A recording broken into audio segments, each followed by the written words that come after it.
10 years. 3,650 mornings. And every single one of them started with her pretending she was fine. Amara had built a new life. On the outside, at least. She had her own apartment in the city, a stable job as a schoolteacher, and a routine that left no space for daydreams.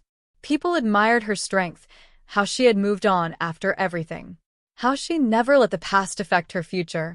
But they didn't see the way she stared at the rain, or the way her heart slowed down when she passed by the old bookstore where he used to wait for her, or how she still slept with the window cracked open, even in winter, because he used to say, "Fresh air clears the heart." His name was Ryan, and 10 years ago he was everything. They were young when they met, reckless, loud, and full of impossible dreams.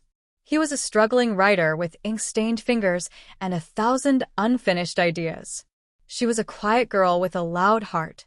They balanced each other in ways that felt written by fate itself. They had plans. To leave the small town, to chase their passions together, to never let the world come between them. But one day, without warning or a single word, he was gone. No message. No note. Just silence. She waited. For days, then weeks. She called, texted, emailed, but everything bounced back unanswered. His number was off. His apartment was empty. Even his best friend didn't know where he had gone. The heartbreak wasn't just in losing him. It was in the not knowing. Did he fall out of love? Was it her fault? Did something happen to him? Eventually, her family stepped in. "Enough," her mother said. He left. "Accept it. Move on." So she tried. She forced herself to wake up every morning and smile at people who didn't know she was dying inside. She threw herself into work, into responsibilities, into noise, because silence had become unbearable. But no matter how much time passed, one thing never changed. She never got closure, and some part of her never stopped waiting. It was the first rain of October when it happened. She had been organizing the attic of her family's old house, a task she had put off for years. The place smelled of old books, forgotten memories, and stories no one had read in a long time. She was knee-deep in dusty photo albums and faded clothes when she saw it. A small, wooden box, unlabeled, locked with an old-fashioned clasp. She pried it open, more out of curiosity than expectation. Inside, among a few old trinkets, was a single envelope, yellowed with age, slightly wrinkled, but never opened. Her name was written on it, in handwriting she would recognize anywhere. Ryan.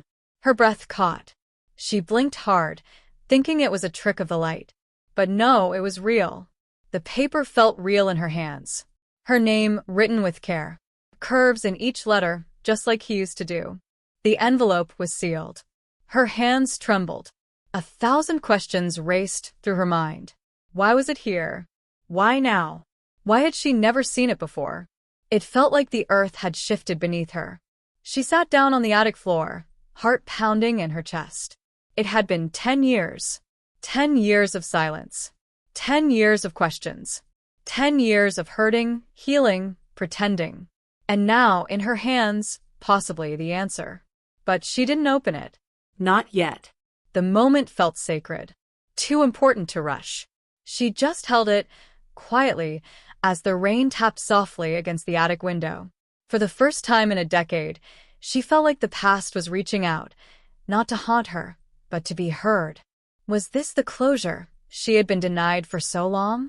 Or was this going to reopen wounds she had barely managed to close? She didn't know. All she knew was that life, as she knew it, was about to change. Because this letter, this forgotten, hidden, sealed piece of her past, was about to speak.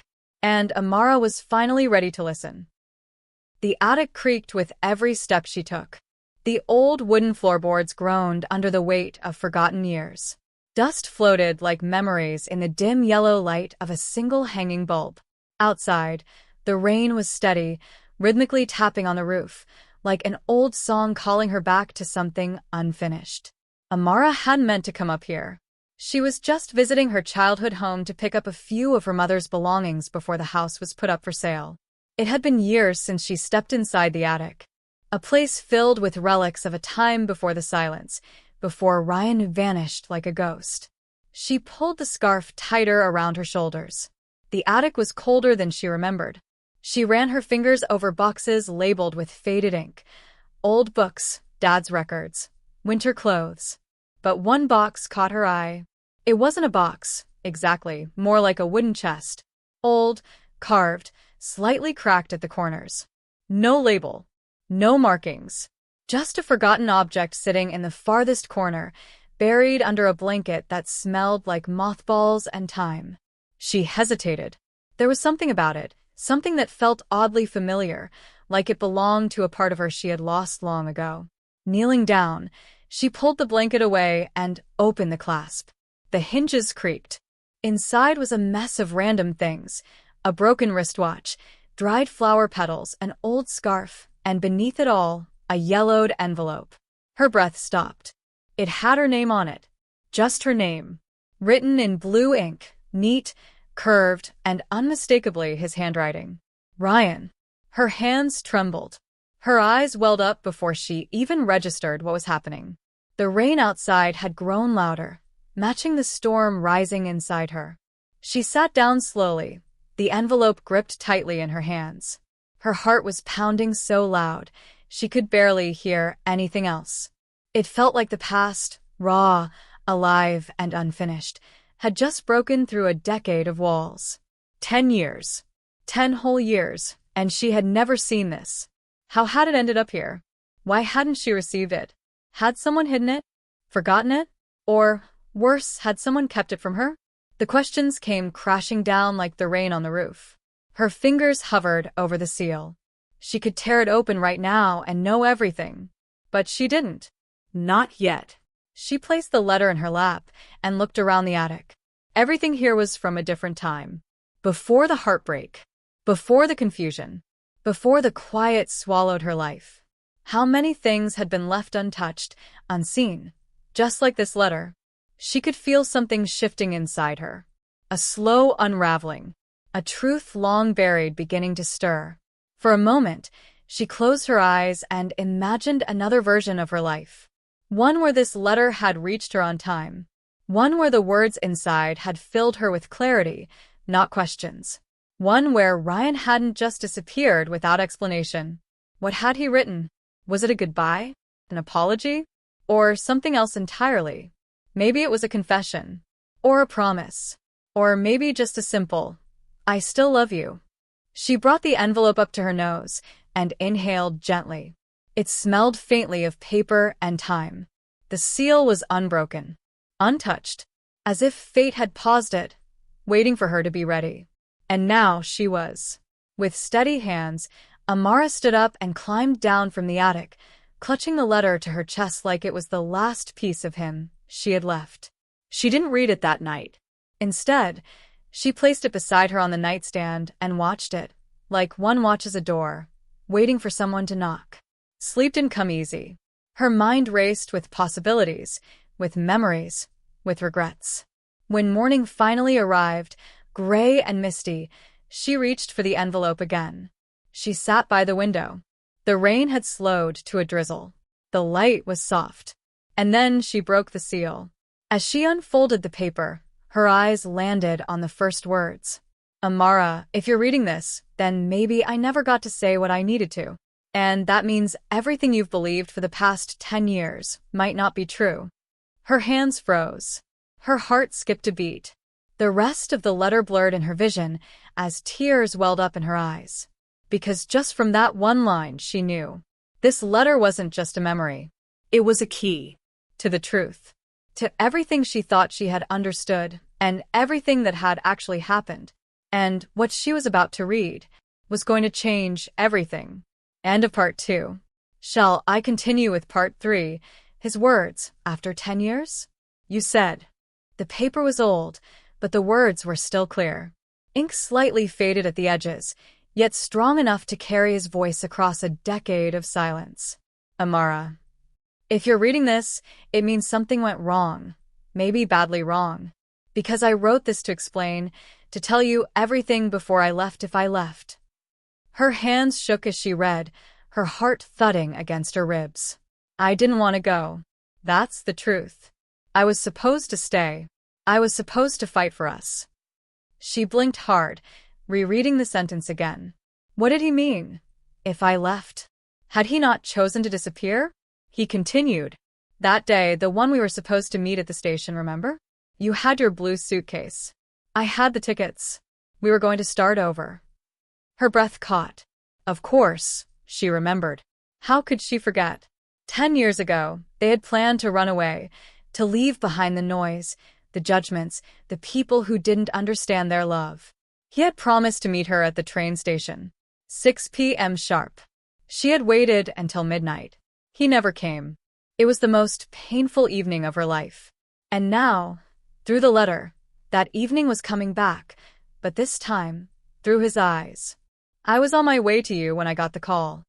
My father had collapsed. Stroke. No warning. He was in a coma before I reached the hospital. Amara gasped. She never knew. No one told her. He had always been distant about his family, especially his father, who disapproved of their relationship from the beginning. I should have called you. I tried. But my phone died in the chaos. I borrowed a nurse's phone, but your number wouldn't connect. I left messages with someone at your house, told them to tell you everything. I thought they did. Amara's grip on the letter tightened. No. No one ever said a word. She had cried, screamed, begged for an explanation, but all she was met with was silence. Had someone kept the message from her? I stayed at the hospital for 2 days. No sleep. No peace. My father woke up, but things were never the same. He needed constant care, and I had no choice. I wanted to come back. I thought you'd be angry, but you'd understand. Then I got your silence. And that broke me. A lump formed in her throat. He thought she had walked away. She thought he had. 2 people, separated by 1 missed message. 1 unspoken truth.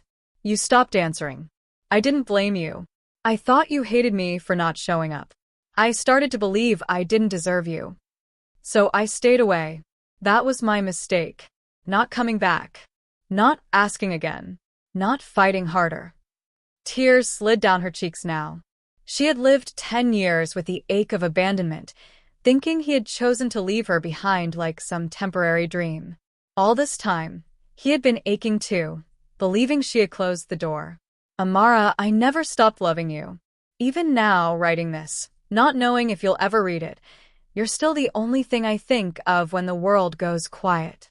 If this letter finds you, I hope you'll understand. I didn't leave you. Life just pulled me away before I could explain. If it's too late, I'll live with that. But I needed you to know, you were never abandoned. You were always loved. The letter ended there. No dramatic ending. No signature. Just a space where the words faded, like the air had run out. Amara sat frozen, the letter pressed to her heart. Her tears fell silently, not just from pain, but from relief. He hadn't left her. He never meant to.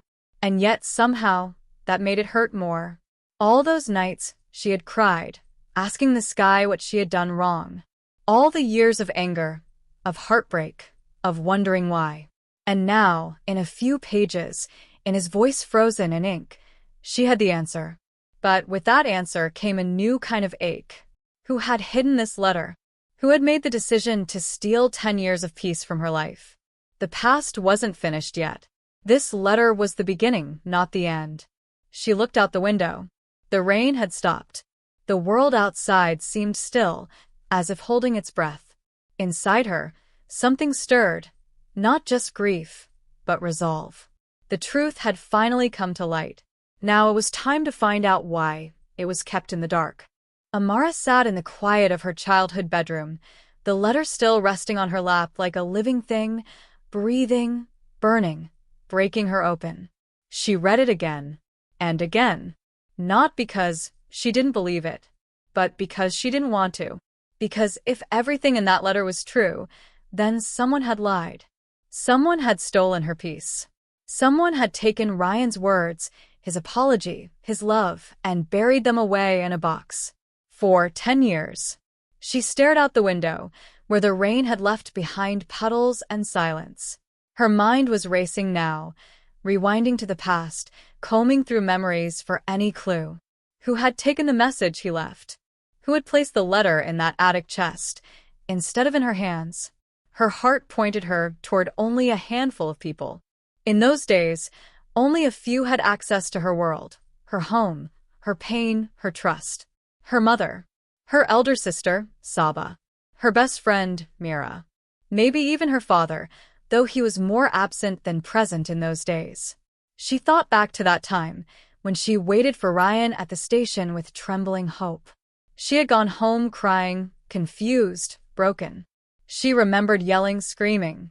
She remembered asking everyone if they'd heard from him. And she remembered the same phrase from every mouth. He left you, Amara. You need to let him go. But what if he hadn't? What if someone made sure she never knew the truth? That evening, Amara made a decision. She packed the letter carefully in her purse, put on her coat, and drove across town to her sister's house. Saba still lived in their parents' neighborhood, married now, with 2 kids and a neatly kept lawn that looked like nothing had ever gone wrong. When Saba opened the door, her smile faded the moment she saw Amara's face. "Are you okay?" she asked, stepping aside. "No," Amara said bluntly, walking inside. "I found something. In the attic. A letter." Saba stiffened. "A letter?" "From Ryan," Amara said. She turned to face her sister. "Dated 10 years ago. He wrote to me to explain why he didn't show up. He tried to send a message. He never meant to leave." Saba didn't say a word. Amara studied her closely. Her eyes, her hands, her silence. "You told me you never heard from him," Amara said, her voice trembling now. "You said he disappeared, that he abandoned me. Did you ever see this letter?" Silence again. Then the flicker. In her eyes. Guilt. Amara's heart sank. "You did, didn't you?" she whispered. Saba's lips parted, but no sound came. She turned away, brushing a hand through her hair. "Amara, you were in pieces. You were ready to throw everything away. Run off with a boy who didn't even have a job, who had no plan. I was scared. We all were." "You didn't answer my question," Amara said, voice sharper now. Saba sighed. "Yes. I found the letter. It came to the house the day you were at the station.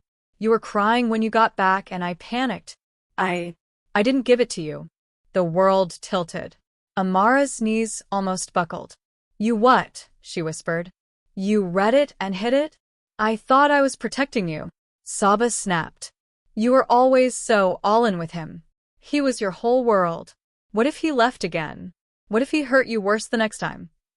"So you decided for me?" Amara's voice cracked. "You let me suffer for 10 years. You let me believe he didn't care. You let me hate him." "I was trying to save you from making a mistake," Saba shouted, eyes wide now. "And after a while, it was too late. What was I supposed to do? Bring it up 5 years later? 10. Amara stared at her, breathless. "You weren't trying to save me. You were trying to control me. You destroyed something you didn't understand." And for the first time in her life, Amara felt something colder than heartbreak. Betrayal. Saba looked down. Her voice broke. "I didn't know he still meant that much to you. You never asked." Amara's voice was hollow. "You never gave me the chance." She turned to leave. Her hand trembled as it touched the doorknob. "Amara?" Saba called softly. But she didn't answer. She walked out, stepped into the cool night air, and let the tears fall freely this time, not just for Ryan or the lost years, but for the trust that could never be rebuilt. In her car, she held the letter again, this time with more reverence. Ryan had written it with hope, with love. He had waited for a reply that never came. And she, broken and confused, had thought he moved on, just like he thought she had. 2 hearts lost in silence because one person stole their truth. But now, Amara had the truth. And she had a choice. Would she find him? Would she tell him what really happened? She didn't know yet. But something inside her had shifted. And she was no longer afraid to go back, to rewrite the story that should have never been lost. The lie had a face now. It wasn't just a missing letter anymore, it was a choice. A deliberate decision by someone who claimed to love her. Amara had walked out of Saba's house shattered but composed. On the outside, she looked calm. On the inside, she was drowning in 10 years of silence, rewinding every memory that once seemed harmless, now tainted. She couldn't sleep that night. Her sister's confession kept echoing in her mind. I thought I was protecting you. Protecting her from what? Love? Pain? Her own decisions? Amara had loved Ryan with everything she had. Their plan to leave, to build something new together, had been her escape from a suffocating life, not a foolish whim. But now it was all gone. Not because of fate, not because Ryan chose to leave, but because someone she trusted chose to interfere. And Saba might not have been the only one. The next day, Amara sat with a notepad, listing every name that had been close to her during that time. Mira, her best friend. Her mother, always skeptical of Ryan. Even her father, who was mostly absent, but still present enough to influence. She remembered how Mira had told her to let go of Ryan when he didn't show. How her mother had quietly, almost too quickly, said, maybe it's for the best. How no one ever encouraged her to look deeper. Had they known? She started with Mira. They hadn't spoken in months, but reconnecting wasn't difficult. Mira agreed to meet at a local cafe, the same one where they used to sit for hours, dreaming about their futures. Now, it felt unfamiliar, like visiting someone else's memory. Mira arrived late, her hair tied back, her face more grown-up, more guarded. I heard you were in town longer than expected, she said with a cautious smile. Everything okay? Amara didn't waste time. I found a letter from Ryan. From the day he disappeared. Myra's eyes widened slightly, barely, but Amara saw it. A crack in the mask. A letter? Mira said. After all this time? Yes. He didn't leave me. His father had a stroke. He tried to send a message. He sent a letter to my house. Mira sipped her coffee slowly. So, he didn't ghost you? No, Amara leaned in. But someone made sure I never knew the truth. A beat passed. And then Mira said, too quickly, are you saying I did? Amara didn't flinch. I'm saying I trusted you. I'm saying if Saba hadn't confessed, I might have believed this was all some accident. Mira went pale. Wait, Saba confessed? You confronted her. She hid the letter, Amara said bluntly. She thought I was making a mistake by being with Ryan. She thought she was protecting me. Sound familiar? Mira looked down. Her voice softened. We were all scared, Amara. You were ready to give up everything, your job, your family, your future, for a guy who didn't even know how to keep a toothbrush in one place. We didn't know if he'd love you forever or leave you in a month. You didn't need to know, Amara said, fire rising in her voice. It wasn't your decision. You all acted like I couldn't survive a heartbreak, but I survived something worse. 10 years of confusion and self-doubt. 10 years of thinking I was never enough. Mira looked stricken. I didn't hide anything, Amara. I swear. But I knew something was off. Your mom mentioned a letter once. Said you were better off not seeing it. I didn't ask questions. Maybe I should have.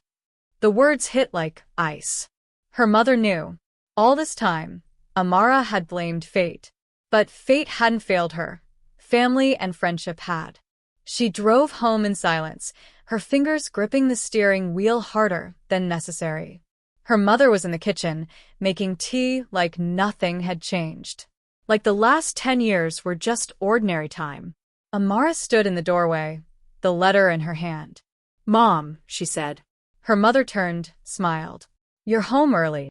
Did you know about this? She asked, holding up the envelope. The color drained from her mother's face. She didn't even pretend. I asked Saba to throw it away, she said quietly. I didn't want it to hurt you. The world stopped moving. You what? Amara said, barely above a whisper. I knew what it was, her mother continued, eyes full of guilt. I saw his name. I saw the return address. I told her not to show you. I thought it would make things worse. You thought I couldn't handle it? Amara said, her voice breaking. I thought he didn't deserve you, her mother said. And yes, I thought you'd forgive him too easily. I was trying to protect you, Amara. No, she whispered. You weren't. You were protecting your control over me. Her mother looked down. And for the first time in her life, Amara didn't feel like the little girl trying to prove herself right. She felt like a woman who had been robbed of something precious. 10 years of clarity. 10 years of choice. 10 years of truth. As she walked out of the kitchen, letter in hand, one thought remained. The truth had always been near, but the lies of those closest had kept it locked away. Now, she wasn't just a woman with a past. She was a woman with answers. And one more question burned in her chest. Was Ryan still waiting for her? Truth has a way of burning more than lies, because once it's out, you can never return to the comfort of denial. Amara had the letter. She had the facts, and now she had names. She no longer wondered if someone had betrayed her. She now knew who had. What remained was something much harder, facing them, looking them in the eyes, and choosing what to do with her pain. It started with her mother. They sat across from each other in the same kitchen Amara had grown up in, the one where she had cried after Ryan vanished, the one where no one told her the truth. Her mother held her teacup tightly, her eyes not meeting Amara's. I wanted to keep you safe, she whispered again. You didn't, Amara said flatly. You broke something that was mine, not yours. Her mother's eyes welled up. You were so in love, so ready to leave everything behind. I was afraid you'd end up hurt alone in a new city, no money, no family. You were afraid I'd be happy without your permission, Amara snapped. That silence, the one only mothers and daughters understand, stretched long and cold. I thought he would hurt you, her mother whispered. I didn't realize we already were. Amara stood. You didn't just hurt me. You rewrote my life. She didn't shout. She didn't cry. But in her calm, there was something heavier than rage, a quiet kind of grief that doesn't scream, it stays. Next, her father. He had always been the distant one, the man behind the newspaper, the nod of approval, the occasional advice dropped like crumbs. She found him in the backyard, watering plants, his movements slow with age. Did you know about the letter? She asked directly. He looked at her, puzzled. What letter? From Ryan. 10 years ago. He tried to explain why he didn't show. He sent it to our house. Her father furrowed his brows. No. I didn't see anything. There was no flicker of guilt in his eyes. Just confusion. Maybe regret that he hadn't been more present. I should have asked more, he said after a pause. But I didn't know what was happening back then. Your mother handled most of it. Amara nodded slightly. It wasn't him. Maybe his absence had hurt her in other ways, but not this one. Finally, she visited Mira one last time. They met at the park this time. The wind carried leaves across the pavement. Children laughed nearby. The world spun, unaware that Amara's life was still stuck in a single moment from 10 years ago. Mira looked apologetic before a word was said. I swear I didn't hide the letter, she said. But you knew, Amara said.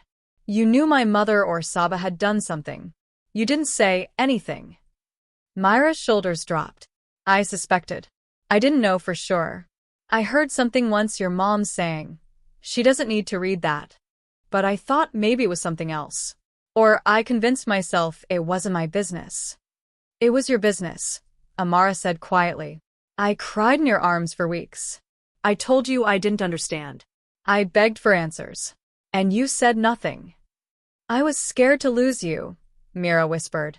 I didn't want to be the one who made everything worse. You didn't make things worse, Amara said. You let them stay that way. Mira nodded, tears forming in her eyes. You're right. They sat in silence for a while. There was nothing left to argue. No lies left to untangle. The damage had already been done. But just when Amara thought she had faced it all, she got a message. From someone she didn't expect, her cousin Zara. I heard what happened. I think you should know something. They met later that night, in the garden behind Zara's house, beneath a sky full of stars Amara hadn't looked up at in years. I saw the letter once, Zara said softly. I was visiting your house that day. Your mom had it on the table, and Saba told her to get rid of it. Amara stared at her, heart pounding. And you didn't say anything? I was 16, Zara said. They told me to forget I saw it. I didn't know it would matter so much. But when I saw you fall apart, when you stopped writing, stopped smiling, I knew something wasn't right. I just didn't have the courage to speak up. Amara was speechless. It wasn't just one person. It was a chain of silence. One lie covered by another. One act of control wrapped in the disguise of care. She had been surrounded, not by enemies, but by people who thought they knew better than her. And in the process, she had lost a love, a future, and a decade of peace. As she drove home, the pain felt different now. Not sharper, just deeper. Like something that had always been there, but finally had a name.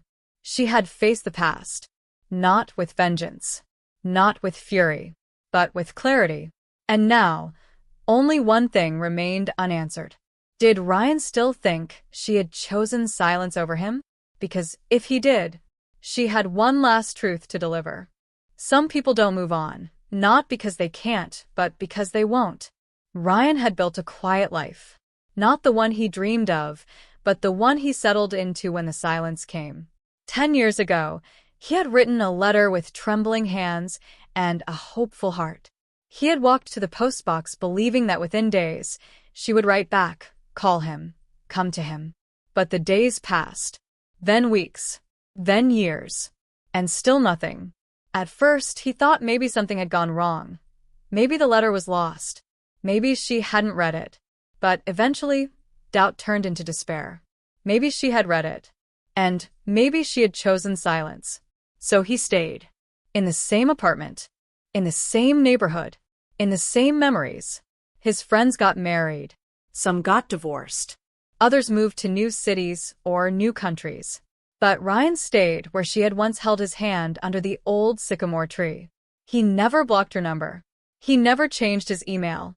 He never stopped checking the mailbox, just in case. He had her name saved in his phone as My A. The contact never lit up. But he never deleted it either. He didn't date. Didn't entertain rishtas. His mother had stopped suggesting them after year 3. She broke your heart, she'd said once. No, he had whispered. She must have had her reasons. People thought he was foolish. Naive. But Ryan had loved only once. And loved deeply. And deep love, it doesn't fade. It just grows quieter. That evening, after Amara left Zara's house, she found his old address in her drawer. The same one from 10 years ago. Something inside her told her it hadn't changed. The next morning, she stood in front of that familiar building. Her heart pounded like it did when she was 19. Was this a good idea? What if he was married now? What if he hated her? She climbed the stairs slowly. Every step was a memory. She reached his door, took a deep breath, and knocked. No answer. She knocked again. Then footsteps. The door opened, and there he was. Older. Tired. But unmistakably Ryan. He blinked in disbelief. For a moment he didn't move, as if he was still waiting for his mind to catch up with his eyes. Amara, he whispered. She nodded. I thought. You thought I chose to forget you, she said gently. He looked down, almost ashamed. I waited. For so long. I thought maybe you never cared. She reached into her bag and pulled out the envelope. The one with her name. His handwriting still intact. I never got this, she said. Until last week. His eyes widened. He took the letter in his hands like it was made of glass. I wrote this in pain. But also in hope, he said, voice cracking. I needed you to know I never meant to disappear. I was trying to protect us. I know, she said. They didn't let me read it. They rewrote our story. For a long moment, they just stood there. Not as strangers, but as two broken timelines finally meeting. Then he smiled. Not the kind of smile that comes from happiness, but the kind that says, you're real. You're here. After all this time, I wasn't wrong to believe. Do you want to come in? He asked softly. Amara looked into his eyes and stepped inside. At first, they said nothing. No dramatic monologues. No blame. No questions. Just silence.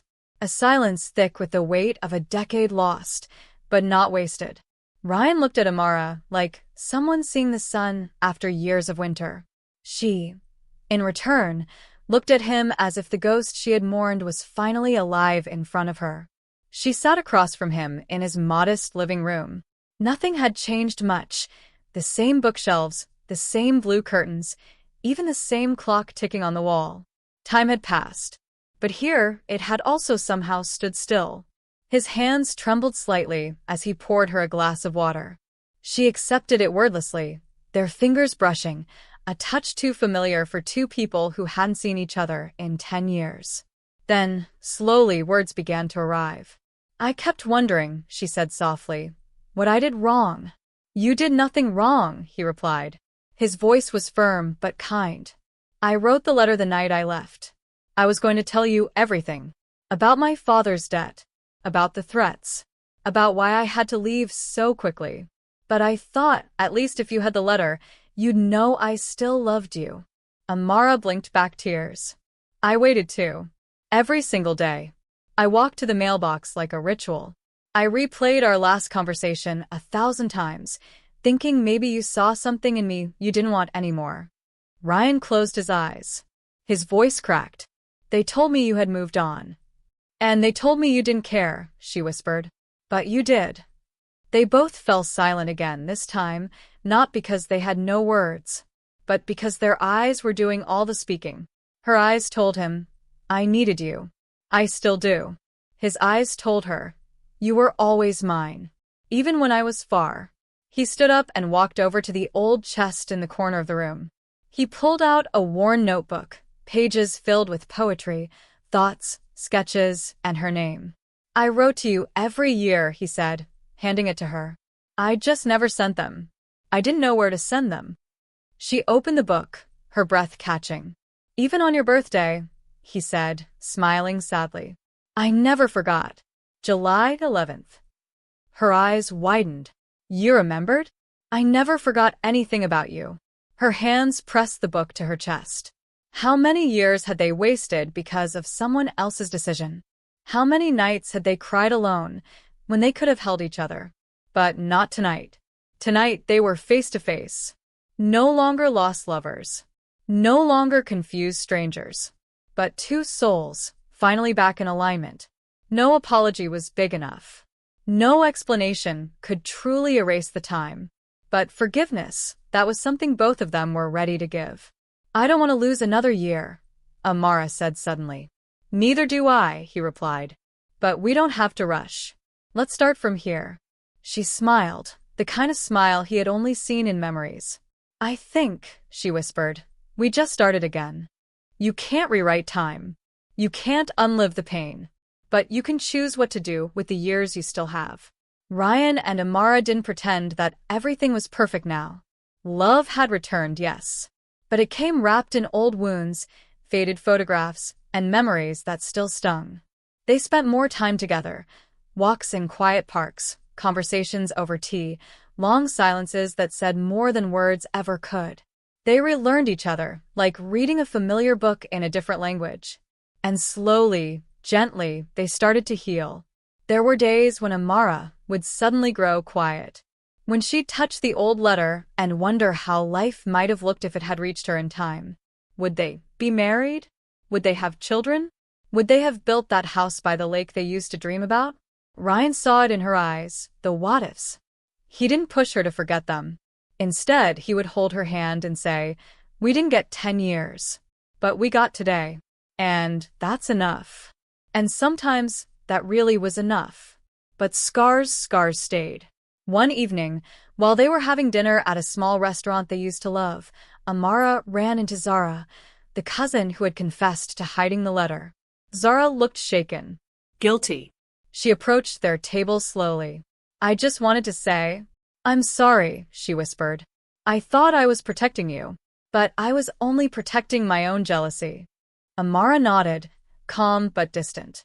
"I forgave you the moment I understood, but that doesn't mean I forget." Zara's eyes welled up. "I understand."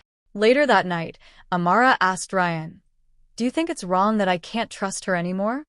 "No," he said quietly. "Forgiveness doesn't mean pretending the wound never happened. It just means you're done bleeding." They both had scars.